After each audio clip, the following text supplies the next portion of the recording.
जी, hello दोस्तों, मैं हूँ कमर चीमा। उम्मीद है आप लोग ठीक होंगे। दोस्तों, इस वक़्त इम्पोर्टेंट डेवलपमेंट ये है कि जो इंडिया के अंदर एक कोलंबो सिक्योरिटी कॉन्क्लेव हो रहा है। कोलंबो सिक्योरिटी कॉन्क्लेव 2025 हो रहा है। ये इम्पोर्टेंट कॉन्क्लेव है। ये इंडिया ने एक पैरेलल इंस्टीट्यूशनल मॉडल खड़ा किया हुआ है रिगार्डिंग सार्क। इंडिया ने ये सोचा कि पाकिस्तान को बाहर निकालो और ये जो रीजनल फ्रेमवर्क है इसमें वो कहते हैं कि भाई हमें इस चीज़ पे देखने की ज़रूरत है कि इस खित्ते को इंडिया लीड करेगा। मुल्क कौन से हैं?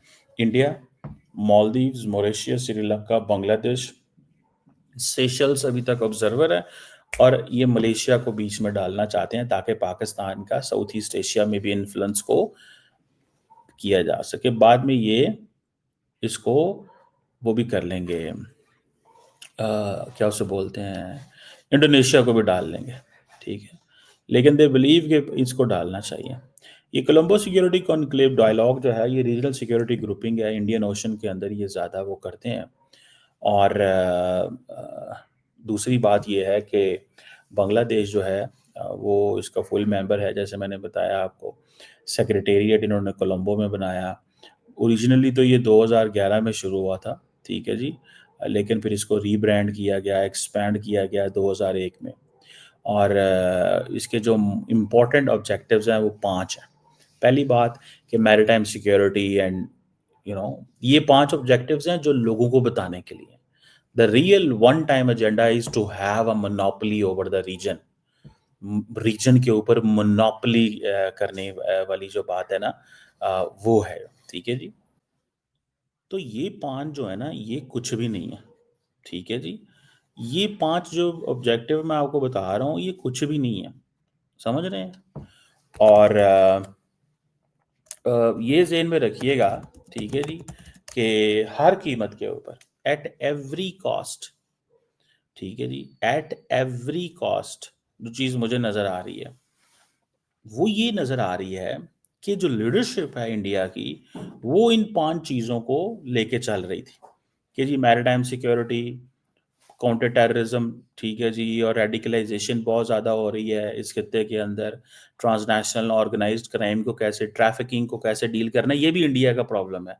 Counter terrorism and radicalisation, India इसको रिलीजियस, इस्लामिक रिलीजियस लेंस से देखता है। ठीक है जी। Cyber security and protection of critical infrastructure का मतलब यह है कि इंडिया क्या करेगा कि इन मुल्कों को हेल्प आउट करेगा टू बिल्ड दैट इंफ्रास्ट्रक्चर, और उनके अंदर फिर सिस्टम में पेनिट्रेट कर जाएगा ताकि इन यहाँ पे जो कुछ हो रहा है उसको फोर्सी कर सके, देख सके कि किधर किधर क्या क्या चीज़ें होने वाली हैं। And humanitarian assistance and disaster relief, क्योंकि इन इलाकों के अंदर ये जो ममालिक हैं, यहाँ पे कोई ना कोई तमाशा लगा रहता है, कोई ना कोई प्रॉब्लम रहता है यहाँ पे। द बेस्ट थिंग है, जैसे श्रीलंका, बांग्लादेश, मॉरिशस, कभी सुनामी आ गया, कभी कोई, इन मुल्कों की कैपेसिटी बिल्डिंग नहीं है तो थोड़ा बहुत इनको इसमें भी हेल्प करते रहे। ठीक है, तो इसको ये याद रखिएगा। अब ये जो एरियाज हैं, ये जो ममालिक हैं, इनको इंडिया ने इंडो पैसिफिक फ्रेमवर्क में भी मिलाया हुआ है। ठीक है, ये बड़ी इंटरेस्टिंग इंडिया की वैसे प्लानिंग है। हमें तो यहाँ पे तो पता ही नहीं चला कि ये हो क्या रहा है, अगर मैं सही मानों में बताऊँ आपको। ठीक है, पाकिस्तानियों को तो पता ही नहीं है कि क्या हो रहा है। ये एक ऑल्टरनेट प्लेटफॉर्म इन्होंने खड़ा किया हुआ है। पूरे का पूरा ऑल्टरनेट प्लेटफॉर्म जो है वो खड़ा किया हुआ है ताकि at the end of the day they can do what they have to do. अभी फॉर एग्जांपल बांग्लादेश का एनएसए आ रहा है, ठीक है जी, बांग्लादेश का एनएसए आ रहा है वहां पे, और बांग्लादेश के एनएसए साहब को बता दिया जाएगा कि भाई तुमने क्या करना है। बांग्लादेश के हवाले से पहले ही इंडियंस, आपको पता है वो मोदी साहब जो हैं उनका एक वो माइंड सेट है कि मैंने क्या करना है बांग्लादेश के साथ। अभी ये हसीना वाजिद वाला इशू हुआ तो वो तो नहीं परवाह करेंगे इस पे, वो तो नहीं परवाह करेंगे ना किधर किधर क्या क्या चल रहा है। बहरहाल दैट इज समथिंग। अब ये आप देखें कि ये उनके जो नेशनल सिक्योरिटी एडवाइजर है खलील रहमान, वो दिल्ली आएंगे, आई थिंक आ चुके हुए हैं, और वो यहाँ पे रहेंगे। इंडिया के नेशनल सिक्योरिटी एडवाइजर से भी मिलेंगे, बाकी ममालिक के एडवाइजर से भी मिलेंगे। ये बेसिकली इंडिया अपना एक इंस्टीट्यूशनलाइज्ड हेजमनी जो है वो क्रिएट करने जा रहा है और कर रहा है। और ये एक पूरे का पूरा जो इंटरम सेटअप है बांग्लादेश का, उसके ऊपर भी क्वेश्चन मार्क इंडिया ने लगाया हुआ है कि भाई तुम लोग ये क्यों करते हो, ये कैसे करते हो, क्या करते हो, समझ रहे हैं आप बात को?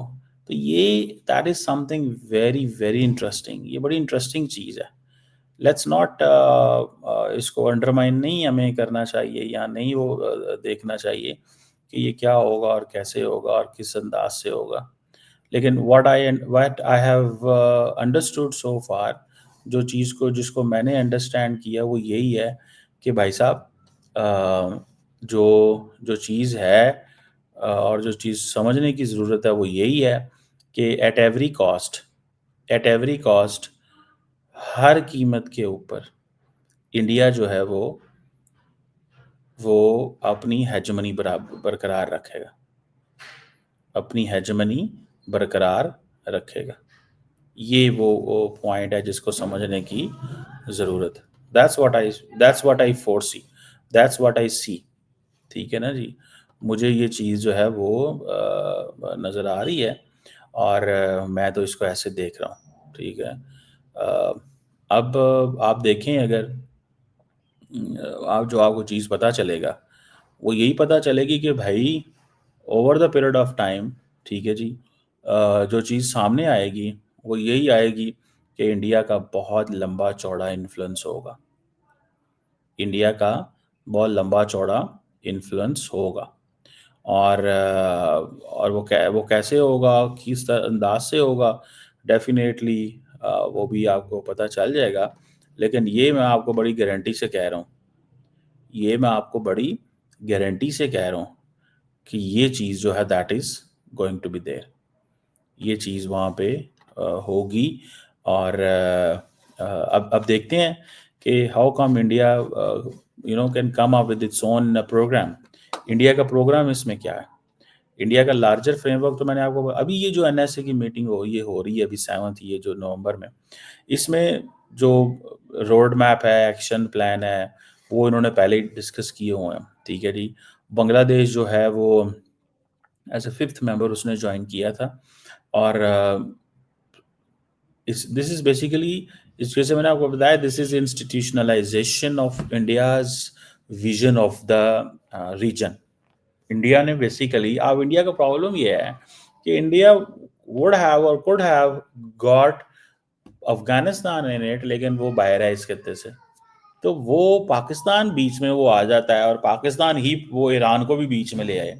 अगर पाकिस्तान इस तरफ होता और अफगानिस्तान और ईरान इंडिया के साथ लग रहे होते, तो इंडिया ने पाकिस्तान को जो है वो बाहर ही रखना था हमेशा हमेशा।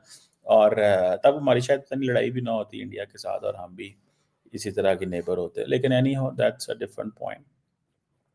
ठीक है जी? और पर लेट्स सी उसमें वो क्या चीज़ जो है वो नज़र आती है।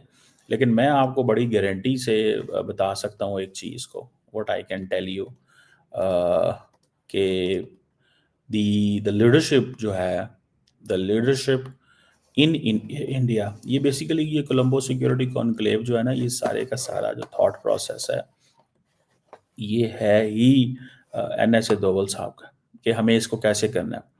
और आप देखें इसमें ज़्यादातर एनएसए साहब ही ऑपरेट करते हैं। By the way, NSA Doval is very very smart person, beyond beyond my expectations, is very smart.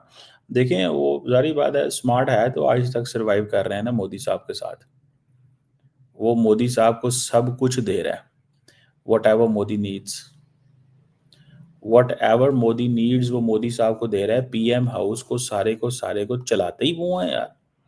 अगर पीएम हाउस वो करे ना, तो वो तो एक डिफरेंट वो गई। ये जो ब्लंडर उन्होंने अमेरिका में कनाडा में किए, उसकी वजह से बैकफायर करके चीज़ें पाकिस्तान में नहीं की, क्योंकि हमारे इनके साथ वैसे ही मसले मसाइल हैं। तो ये चीज़ें जो हैं वो एक है। बहरहाल लेट्स सी, इसमें देखने वाली चीज़ ये है कि कैसे चीज़ें जो हैं वो फर्दर वहाँ चलेंगी, और कैसे चीज़ें होंगी वहाँ। ठीक है? You know what I realise and what I have understood so far, जो चीज़ मुझे जिसकी रियलाइजेशन हो रही है, या जो चीज़ मेरे पास है, वो तो इस एंगल से है, ठीक है। अब इसका जो स्ट्रेटेजिक कॉन्टेक्स्ट है इंडियन ओशन रीजन को, अ, उसको वो देखना चाहते हैं और करना चाहते हैं, जो स्ट्रेटेजिक कॉन्टेक्स्ट, ठीक है जी। स्ट्रेटेजिक कॉन्टेक्स्ट क्या होती है कि स्ट्रेटेजिक कॉन्टेक्स्ट के अंदर ये है कि we have to to make it in a way कि किसी न किसी तरीके से उनका एक footprint diplomatic political Indian Ocean में होना चाहिए। और फिर इंडिया, मैंने आपको बताया था कि उस वक्त ये भी बताना चाहता था कि चाइना फैक्टर, कि भाई चाइना से पहले ही हम एक छोटी छोटी ग्रुपिंग बना लें, अमेरिकन को बताएं कि हमारा देखो ऑलरेडी हमारा इंडिया का रोल है यहाँ पे, हमने ये छोटे छोटे ये नेट सिक्योरिटी प्रोवाइडर के तौर पे इस खत्ते के अंदर हैं। इंडिया कहता है ना अपने आप को कि we are the net security provider, ठीक है जी। मारना चाहता हूँ, नेट सिक्योरिटी प्रोवाइडर के तौर पे वो कहते हैं कि जी हम हैं। तो वो एक चीज़ जो है दैट इज़ देयर।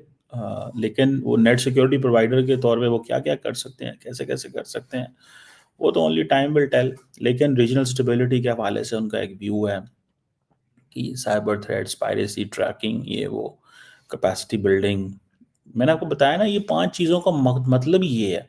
और चाइना को स्ट्रेटेजिक बैलेंसिंग में वो लेके आते हैं। मैरिटाइम सेफ्टी एंड सिक्योरिटी का क्या है कि हम बताएंगे रूल्स रेगुलेशन और ये सारे छोटे छोटे बच्चे हमारे साथ पेट्रोलिंग किया करें।